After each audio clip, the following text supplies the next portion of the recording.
Welcome back, everyone. Today we're going to be discussing The Old Man and the Sea by Ernest Hemingway and why you should read it if you haven't already. This book was published in 1952. It runs approximately 110 pages long. It's very short. You can finish it in an afternoon. Speaking of short time periods, it was also written in a short time period, only 8 weeks. It took Ernest Hemingway 8 weeks to write this book. And it's also based on the life of one of his best friends, if I remember correctly. It was also the book that won him his Pulitzer Prize in 1953, and it also contributed to him winning his Nobel Prize in 1954. So today I'm going to share with you guys a brief summary of what the book is about. Spoiler free, of course. This isn't an analysis video, it's just a why you should read video. And then we'll go over maybe a film or two that you should pair with The Old Man and the Sea. We'll go over a documentary, we'll go over some recommended books, and I'll give you guys some of my favorite quotes from the book to wrap up. But before we get into all of that, I want to give you guys a couple words on the man himself. Ernest Hemingway was a towering figure in 20th century literature, renowned for his succinct prose and adventurous lifestyle. Born in Oak Park, Illinois, he began his writing career as a journalist before serving as an ambulance driver in World War I, experiences that profoundly shaped his worldview. Hemingway's literary journey took him from the cafes of Paris to the battlefields of Spain and the deep-sea fishing waters of Cuba. His works often explored themes of courage, loss, and the human condition, rendered in a style marked by understatement and clarity. The Old Man and the Sea, his last major work published during his lifetime, epitomizes his literary philosophy and remains a testament to his enduring legacy.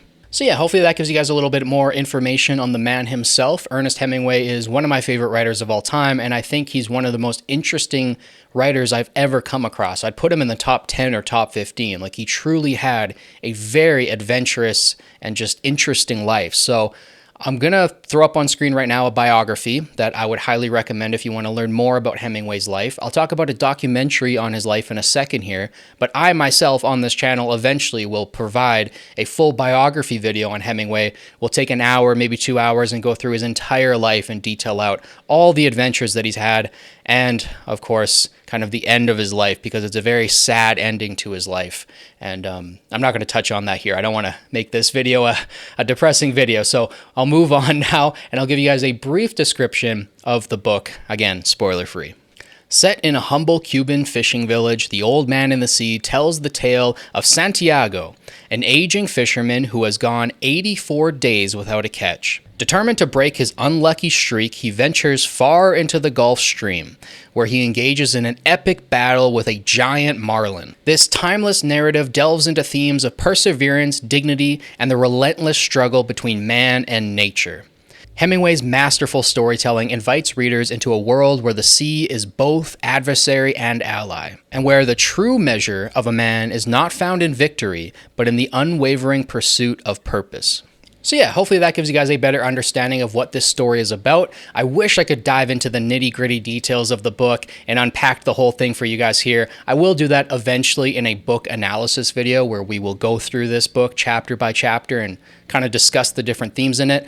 There is so much happening in this book. You could honestly write 1,000 different essays on 1,000 different themes, and all of them would be correct. This book is about old age. It's about confronting, becoming an old man. There's also a father-son story baked into this. It's also about, like I said before, perseverance and endurance and battling against nature. There's so much happening in this book, and it's put in such a beautiful way, and it's very blunt. I wouldn't say it's bland, and it's not bland at all, but it's very blunt and straightforward, and I think it's a very easy and very compelling read. Next, I'm going to just throw up on screen the complete works of Ernest Hemingway. If you guys want somewhere else to dive into after reading The Old Man and the Sea, I highly recommend any of his novels.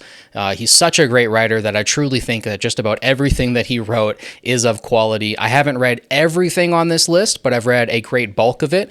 Ernest Hemingway has quickly become one of my favorite writers of all time, and I do plan to eventually complete this entire list. So when it comes to recommended books, some books that I would pair with reading The Old Man and the Sea, I did mention in my Moby Dick video that I would read The Old Man and the Sea with Moby Dick, so vice versa here. I would also pick up Moby Dick if you haven't. They kind of pair beautifully together. They both explore very similar themes. One is a very thick, epic masterpiece that takes its time, and the other one's very short. Like I said, you can read The Old Man and the Sea in an afternoon. So I'd pair those two together. Next, I'm going to mention a few movies that I would highly recommend. The first of which is 1958's The Old Man and the Sea, of course, the direct adaptation. It's a fantastic film. Highly recommend checking that one out. Another great film that's not based on The Old Man and the Sea, but has similar themes, well, very similar themes, is Castaway from 2000, my birth year. So that's a fantastic film. I remember watching that for the first time and just being awestruck by Tom Hanks' performance. I was like, Tom Hanks is now my favorite actor, and he was my favorite actor for a couple years. I really, really like Castaway, and I think it has, like I said, a lot of similar themes. The next one would be The Perfect Storm, again from 2000. So another film that also kind of deals with man versus nature, man versus the sea. And again, if you want to just put yourself in that headspace, I also recommend The Perfect Storm. And the last one that I'll recommend is very, very similar to The Perfect Storm. It's called All Is Lost, and it came out in 2013. Very, very similar film. So all four of those are fantastic. I would pair those films with your reading of The Old Man and the Sea if you really want to, submerse yourself in the ocean, I guess.